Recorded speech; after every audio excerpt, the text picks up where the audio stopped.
ஒரு மனுஷன் அவனுடைய வாழ்க்கையில இந்த 4 விஷயங்கள செஞ்சான்னா, அதற்கு பதிலா இந்த 4 விஷயங்கள் அவனுக்கு நிச்சயம் கிடைக்கும் அப்படின்னு மகா ஞானியான சாணக்கியர் சொல்றாரு. அது என்ன 4 விஷயம்? அத செஞ்சா அதற்கு பதிலா என்ன கிடைக்கும்? அது எப்படி கிடைக்கும்? அப்படிங்கிற எல்லாத்தையுமே இந்த வீடியோல டீட்டெயில்டா பார்க்கலாங்க. வணக்கம். நான் உங்கள் அன்பு நண்பன் பூசம் பூபதி. வாங்க இப்ப வீடியோக்குள்ள போலாம்.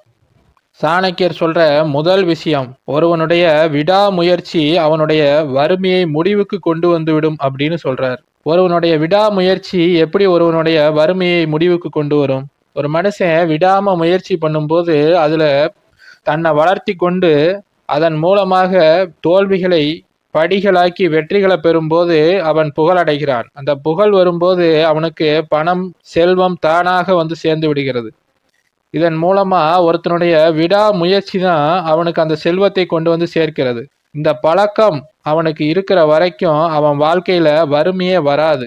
அதத்தான் சாணக்கியர் வறுமை நீங்கும் அப்படின்னு சொல்லல. வறுமை முடிவுக்கு கொண்டு வந்து விடும் அப்படின்னு சொல்றாரு. அதனால ஒருவனது விடாமுயற்சி அவனுடைய வறுமையை முடிவுக்கு கொண்டு வந்து விடும். 2வது விஷயம், உயர்ந்த குணமுடையோர் மற்றும் சாதுக்களுடைய தொடர்பு ஒருத்தன அவனுடைய பாவங்கள்ல இருந்து விடுவிக்கும்னு சொல்றார். அது எப்படி சாதுக்களுடைய தொடர்பு, உயர்ந்த குணமுடையவர்களுடைய தொடர்பு ஒருத்தனுடைய பாவத்திலிருந்து அவனை விடுவிக்கும்? நல்ல உயர்ந்த குணமுடைய மனிதர்களோட ஒருவன் பழகும் போது அவனும் அவர்களைப் போலவே மாறுகிறான். உன்னுடைய நண்பன் யார் என்று சொல், நீ யார் என்று சொல்கிறேன்னு சொல்லுவாங்க இல்லையா பெரியவங்க.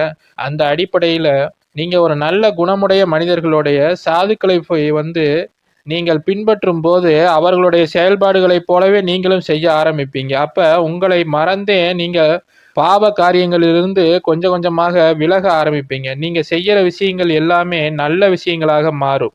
அப்ப நீங்க பாவத்திலிருந்தும் விலகுகிறீர்கள், நல்ல காரியங்களையும் அதிகமாக செய்ய ஆரம்பிக்கிறீங்க. அப்படிங்கும்போது உங்களுடைய பாவங்கள் படிப்படியாக நீங்க ஆரம்பிக்கும். நீங்க செஞ்ச அனைத்து நல்ல விஷயங்களும் உங்களுக்கு வாழ்க்கையில மேலும் மேலும் நல்லவற்றை கொண்டு வந்து சேர்க்க ஆரம்பிக்கும். அதைத்தான் சாணக்கியர் உயர்ந்த குணமுடையவர்கள் மற்றும் சாதுக்களுடைய தொடர்பு ஒருவனை பாவங்களிலிருந்து விடுவிக்கும் அப்படின்னு சொல்றார்.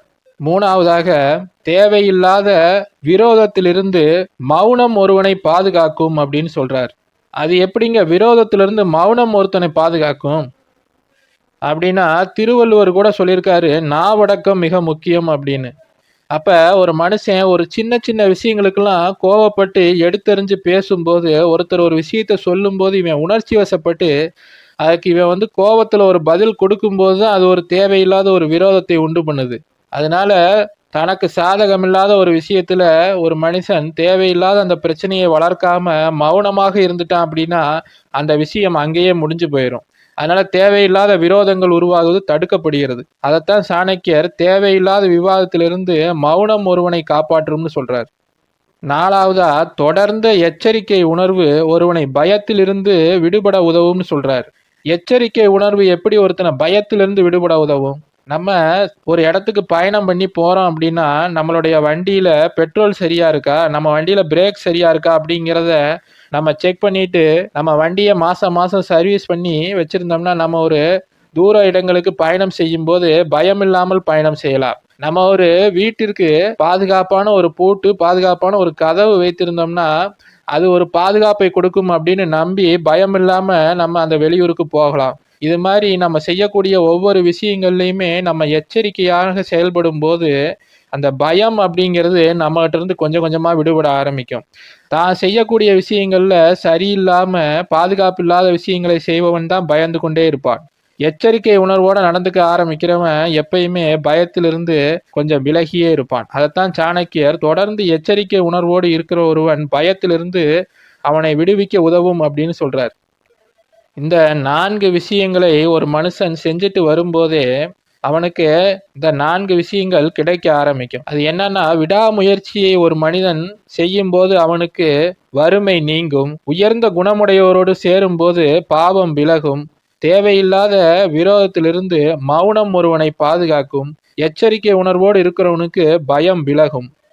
இதைத்தான் சாணக்கியர் ரொம்ப அழகா சொல்லியிருக்கார். சரிங்க, வீடியோ பிடிச்சிருந்துச்சுன்னா லைக் பண்ணுங்க. உங்களுடைய கருத்துக்களை கமெண்ட்ல சொல்லுங்க. மேலும் இது போன்ற பயனுள்ள வீடியோக்களுக்கு நம்ம சேனலை சப்ஸ்கிரைப் பண்ணிக்கோங்க. நன்றி, வணக்கம்.